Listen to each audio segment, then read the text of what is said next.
Okay, good afternoon, everyone. So we are here again learning about DNA extraction. We in the last lecture we started with DNA extraction part, and we also learned about what is the principle behind the DNA extraction, what all five stages, what all five steps you have to do in order to go ahead with the DNA extraction.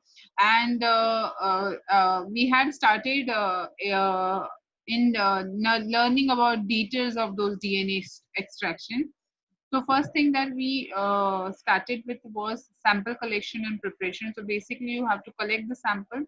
There are different procedures for collecting the samples from a plant, different procedure for collecting the sample from bacteria or something, a bacterial colony or something like that. So accordingly you will be collecting your sample. So after collection of the sample, what you will do, that is what we have to learn. And we also learned, we saw this chart, like if you collect the sample from those kind of sample, how much amount of the DNA you can extract.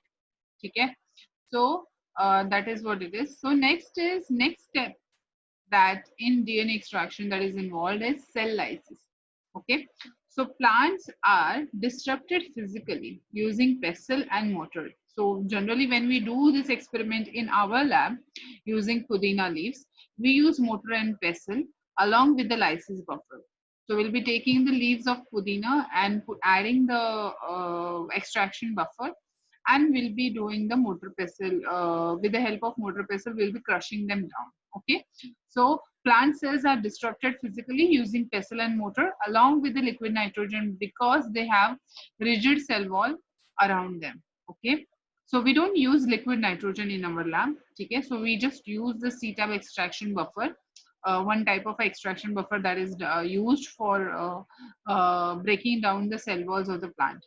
So powder plant tissue is then transferred to the ependoff and suspended in a suitable buffer such as CTAB. So CTAB is nothing but cetyl trimethyl ammonium bromide lysis buffer.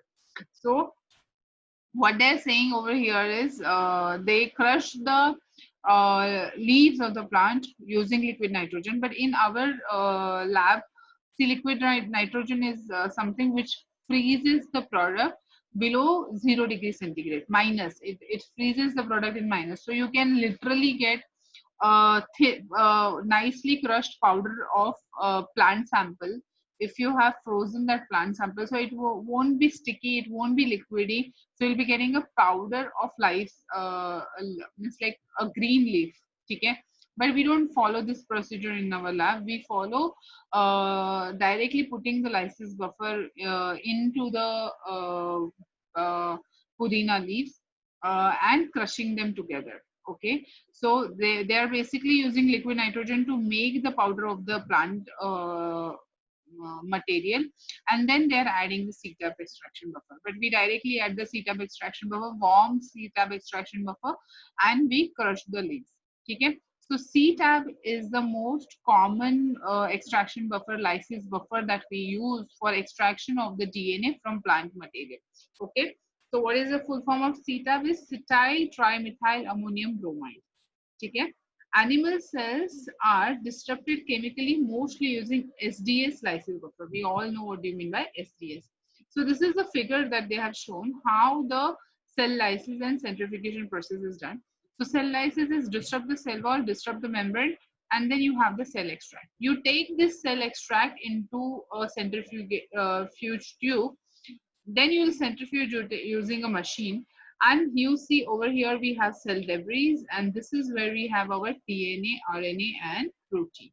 Okay, then later this supernatant you will have to treat with the protein disrupting solution or chemical, and then you'll have to treat it with the RNAs. Okay, so cell lysis and centrifugation would look like this. Okay, so there are different buffers available for different kind of tissues. CTAB lysis buffer is mostly for the plant cells.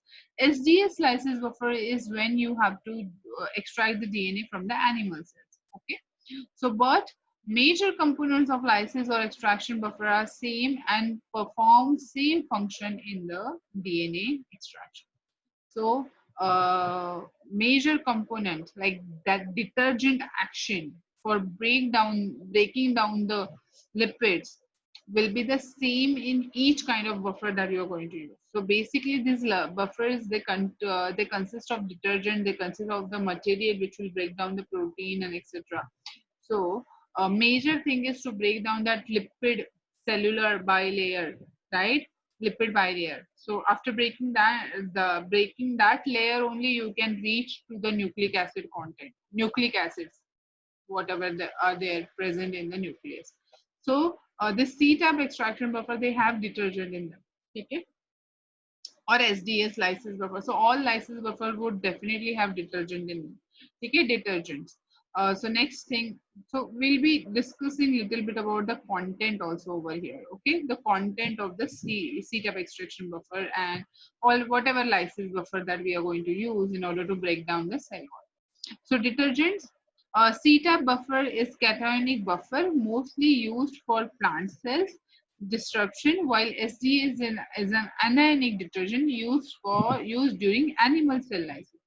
Both SDS and CTAB interferes with membrane proteins and lipid bilayer, leading to the disruption of the membranes of integral organelles, plasma membrane, as well as nuclear membrane. Okay. Then, so this is about the detergent.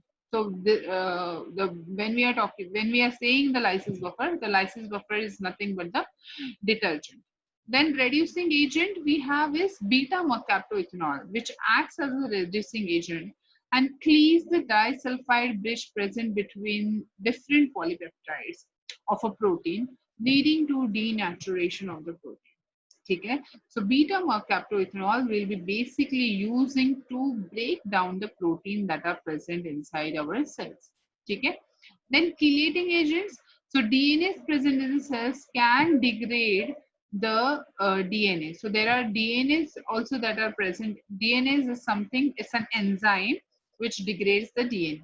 So you have to take care of this DNase enzyme also, because what you don't want your DNA to get degraded because of this DNA which is present inside the cell. Okay?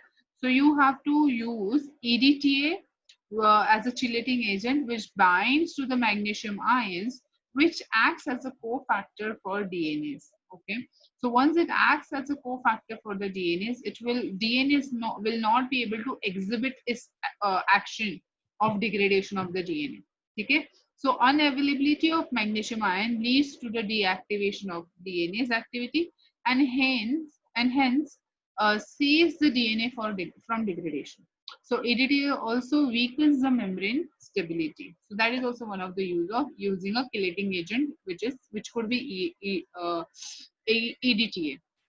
So we have seen detergent, which will be doing the lysis of the cell membrane. Then reducing agent will be taking care of the protein part, and then chelating agent will be taking care of the DNA that is present inside the cell, because you don't want to degrade your DNA, because what is the end product that you want is your DNA, pure DNA.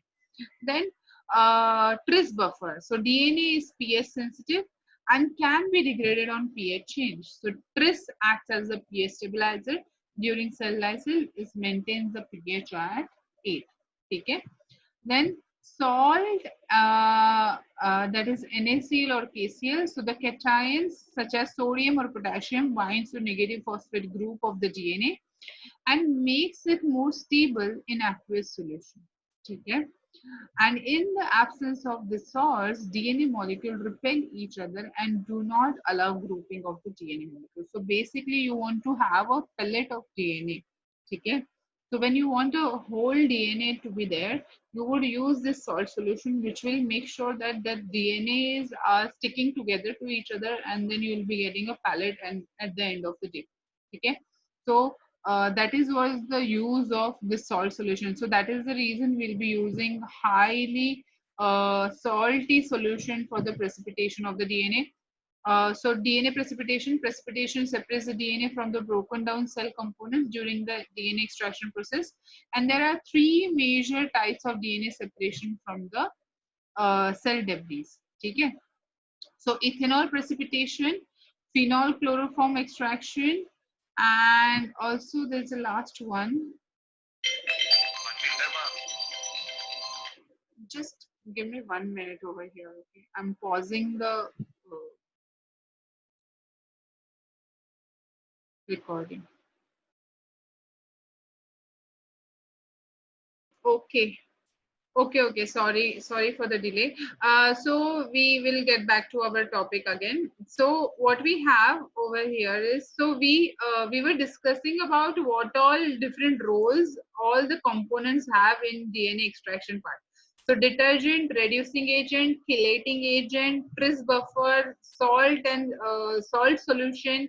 Then DNA precipitation के लिए कौन से chemicals use किए जाते हैं? That is what this particular part is going to tell us. So the precipitation separates the DNA from broken down cell components during the DNA extraction process. So you have to first remember that you will be doing 3 to 4 steps before you come down to this DNA precipitation part. So सबसे पहले तुम तो क्या करोगे? तुम सबसे पहले sample select करोगे, ठीक है? So after you select the sample, you will do the cell lysis part. Okay. Once you are done with the cell lysis part, you will be doing the centrifugation part for removing the cell debris. Okay. So these cell debris will be removed and you will be taking this supernatant. Okay. Once this you have the supernatant, from there you are going to precipitate the DNA. Okay. So when you are having the DNA precipitation part, so how will you do the DNA precipitation and what all method, what all chemicals you can use for precipitation of the DNA? That is what is shown over here. So you need is, what you need for DNA precipitation is ethanol. One of the things that you can use is ethanol precipitation.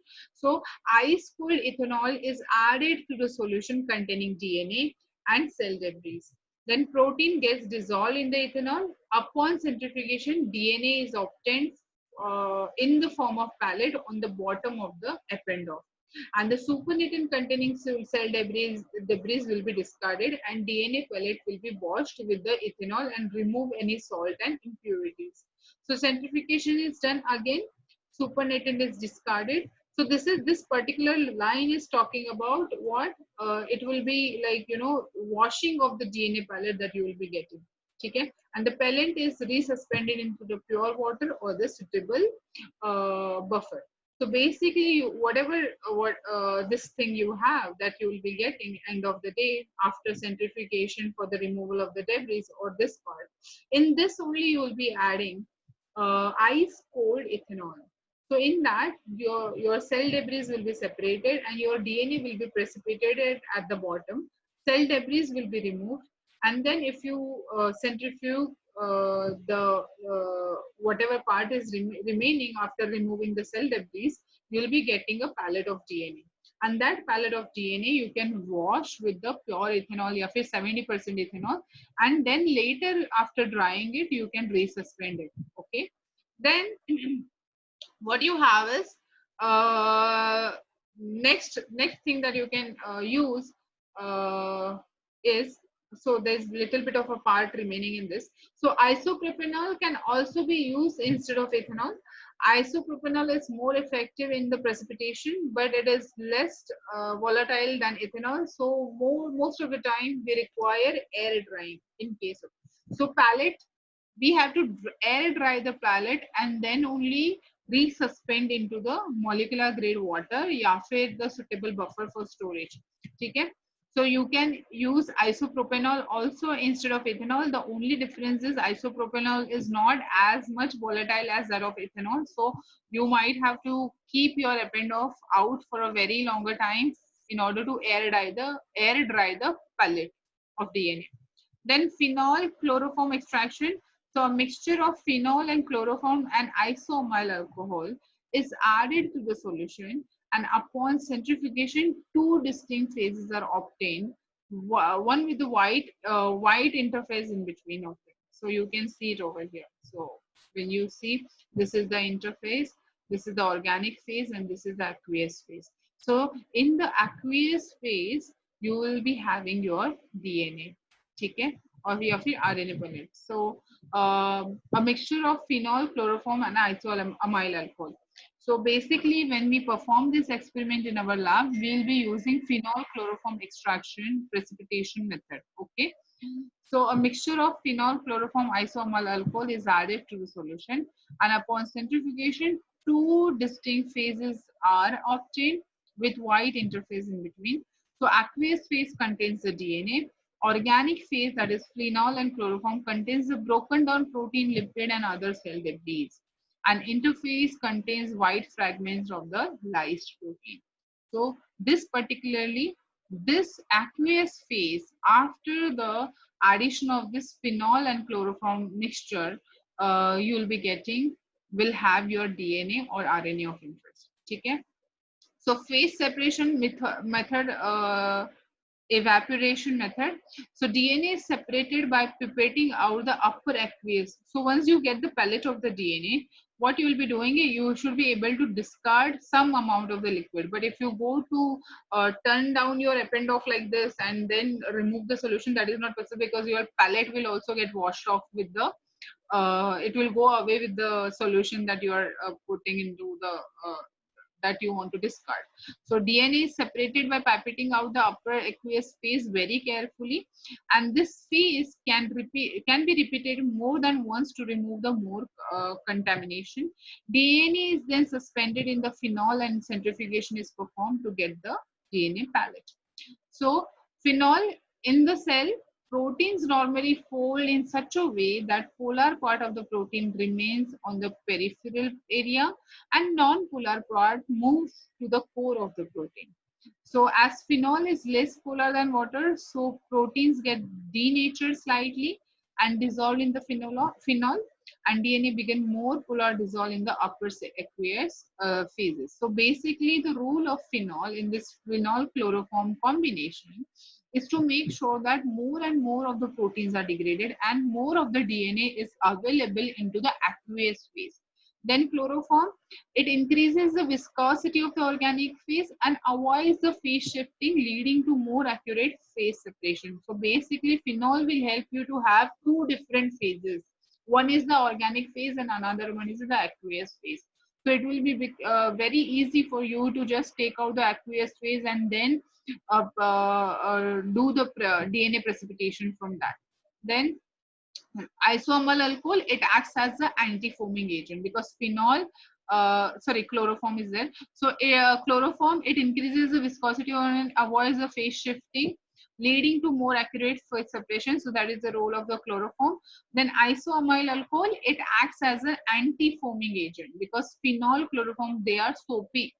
Phenol is a soapy material, soapy chemical. So you have to have some agent which will which will not allow phenol to produce any soap. So that is why we'll be using isoamyl alcohol, which will be anti-foaming.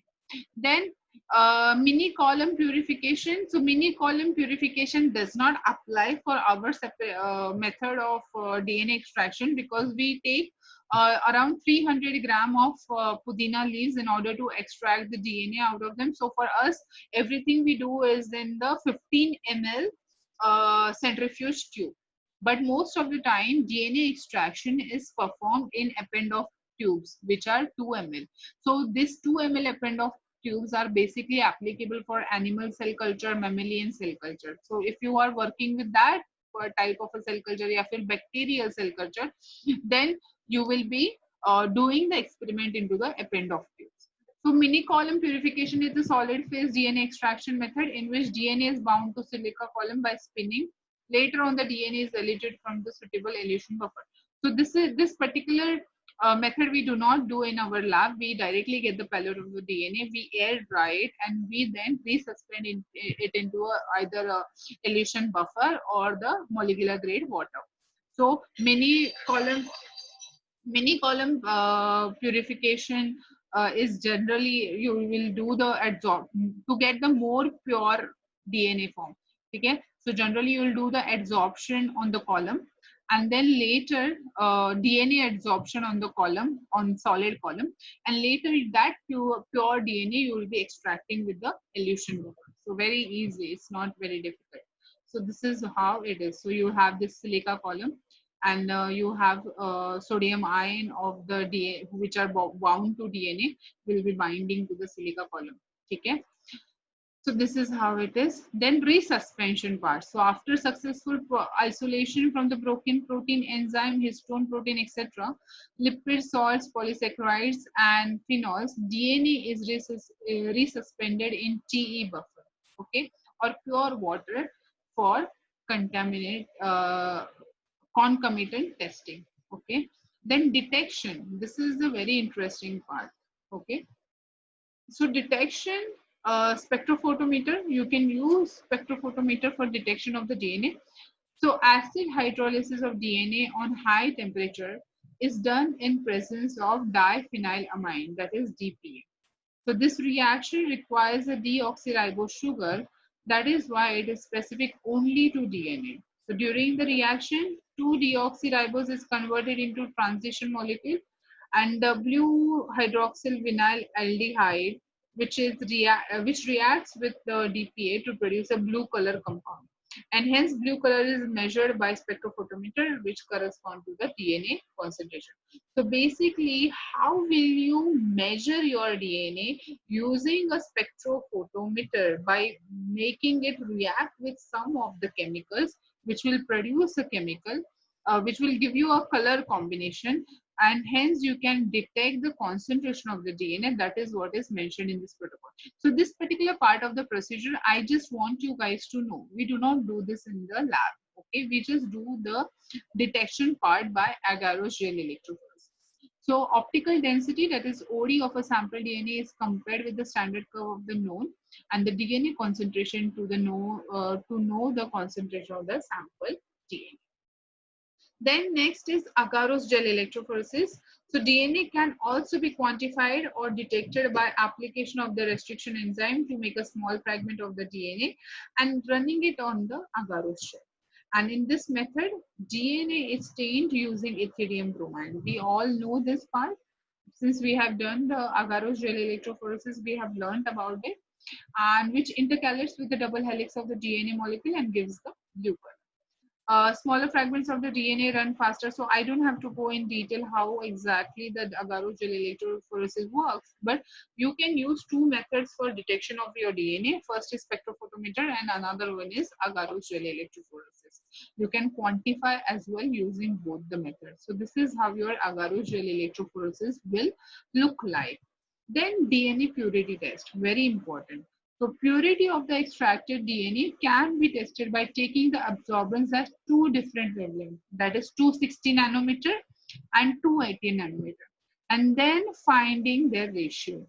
So DNA absorbs UV light both at 260 and 280, while protein absorbs UV at only 280 nanometer. So pure DNA with no protein contamination will give you a ratio of 1:8, 1.8 for the ratio of 260 by 280. And on the other hand, a DNA with the protein impurities will give you the lower value than 1.8. So if the ratio of both the values, that is 260 nanometer पे जो भी तुम्हें absorbance मिला रहेगा वो, and 280 nanometer पे तुम्हें जो कुछ भी absorbance मिला रहेगा वो, if you divide that, and if you are getting a value that you are getting a ratio of 1.8, then you can say that your DNA is really pure without any protein impurities. But if your DNA is impure, is contaminated with the protein, the value that you will be getting, it will be lesser than 1.8. So your this ratio of 260 nanometer is to 280 nanometer has to be closer to 1.8, or it has to be 1.8 dot. So if you want to know that your DNA is contaminated with the RNA or not, so when you do the agarose gel electrophoresis, you'll be getting a strong band of your DNA, but you will be getting one light band of RNA as well. If you are getting that band of RNA, then you will be telling that your RNA's activity did not work properly and your DNA is contaminated with the RNA. Then you'll have to extract your DNA again. You'll have to do the procedure again, because you cannot be using that DNA for further purposes of sequencing or doing restriction fragment length polymorphism or any other application. So any of the time, if you're not able to get the DNA which is in pure form or which is contaminated with either RNA or protein, you'll have to do the procedure again. So this is it from my side. If you have any doubts, please keep it to yourself for now. What I have a really urgent work to look into. So what I'll do is I'll just stop it over here. Just you can tell me if you have understood the lecture by far or not. Just let me know yes or no in the chat box. Especially I want the answer from yes Nana and Ketan. I know you guys must have had yes. Thank you Tanuja for letting me know. So I'm signing off for now. I'll see you guys tomorrow. Okay, take care of yourself.